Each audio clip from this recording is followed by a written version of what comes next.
A top 10 tarantula list and feeding video all in one. This one's worth sticking around for.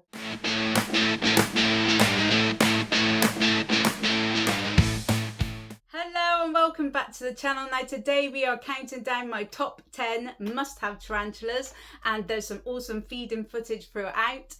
So we'll be going through which tarantulas I personally own and love and would recommend. There's some spicy and there's some docile ones.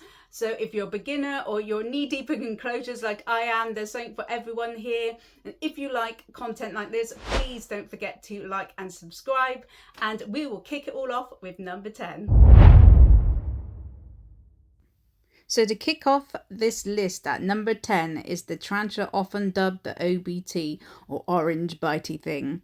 This old world species from Africa is never one I really wanted in my collection, due to its famous defensive attitude, but I was offered this one from Morgan, one of my subscribers, as a gift, and I thought why not, and I absolutely love them now. Gorgeous colour, impressive webbing and hardy, but definitely would not recommend them for beginners as their bite can pack a punch.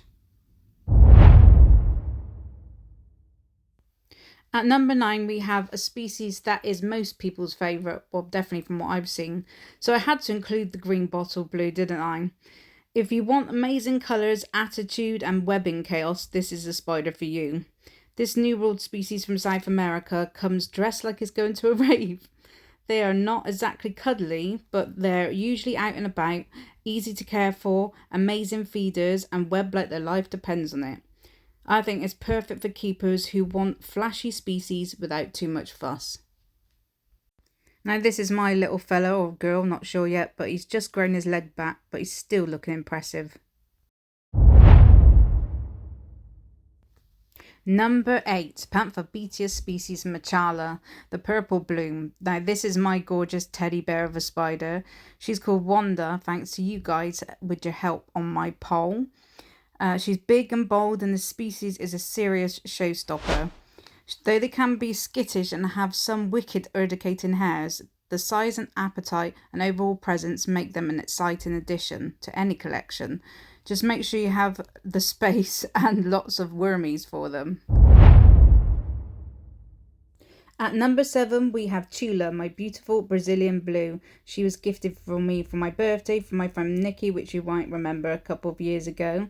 She is stunning, but she's very food focused and skittish, so I definitely would not recommend handling this species if that's your thing. Very easy to care for and just stunning makes this species for any keeper, whether you're new or seasoned. And look at that fang action. She's just devouring that Mario worm. She is so impressive. And that's why she definitely had to be on this list. Coming in at number 6 is the Chilobrachys natanicharum, or the electric blue tarantula. This species I fell in love with after taxidermying one for a friend. They are stunning fossorial old worlds that generally have attitude and speed, and blinding blue legs of course. Not for beginners, as they are normally very feisty. I seem to have struck gold with this lady though, as she's a little sweetheart, but I do have a male that is absolutely mental. So if you're into old worlds with neon legs, definitely put this one on your list.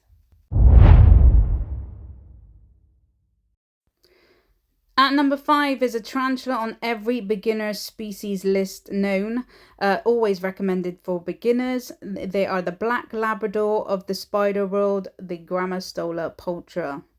They are calm, robust species, but they grow very, very slowly. But when they do grow, which is worth the wait, they are the size of a black lab. Not really, but they are a huge spider.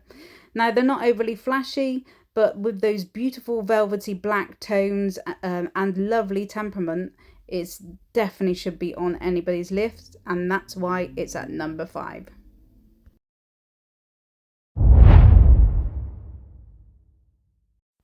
The Poecilotheria metallica coming in at number 4. Now, really, what can I say about this species, which I haven't said already? I've done 2 videos on metallicas, so as you probably know, I absolutely love them. They are beautiful, beautiful spiders.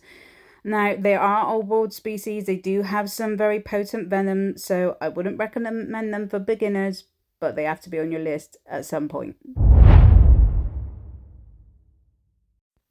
The very, very fluffy Caribena versicolor coming in at number 3. Now, this New World arboreal species is just, the colouring is just something else on these arboreal spiders. Now, they have a reputation for being hard to keep, but this is one of my first spiders, and I've had it since it was 4 centimeters, and it's doing really well with me. So I think it's just do a little bit of research, and they can definitely go on the beginner's list. They are definitely worth having. They're absolutely stunning. They are good feeders. They make some awesome webbing, and they just have really good character. And that's why they're on my list at number 3.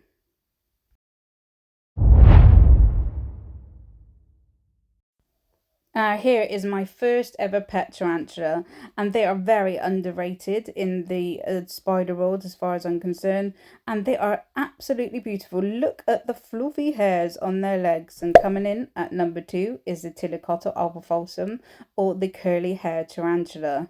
Now, they're super hardy, they're easy to look after. They love their food. I wouldn't generally suggest handling them because mine was a bit feisty until he matured out into this lovely old man. Definitely one for the list.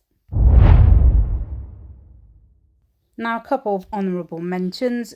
Here is the Aegeniculata, or the giant white-knee tarantula.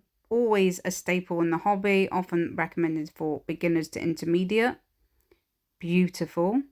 And next up we have the Pterinochilus caudatus, which in my opinion is one of the absolutely stunningest of the baboon species. Now we come to number 1, which for me, my number 1 must-have tarantula is the Aphonopelma chalcodes. These spiders are so chill. They are so docile. I've never seen one kick a hair. I've never had any fret poses or anything like that. She just loves to be out and about, so they're a great one to have for display. They have that beautiful sandy and golden colours to them. They're a New World species, so they don't have too much potent venom, so they can be brilliant species for beginners. I just absolutely adore them.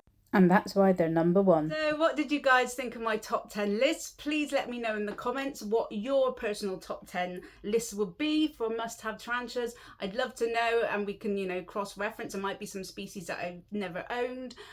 So yeah, that would be really awesome. So please do leave a comment. And as always, if you like the video, please give it a big thumbs up. Subscribe if you're not, and notification bell for future videos. And I'll see you next time.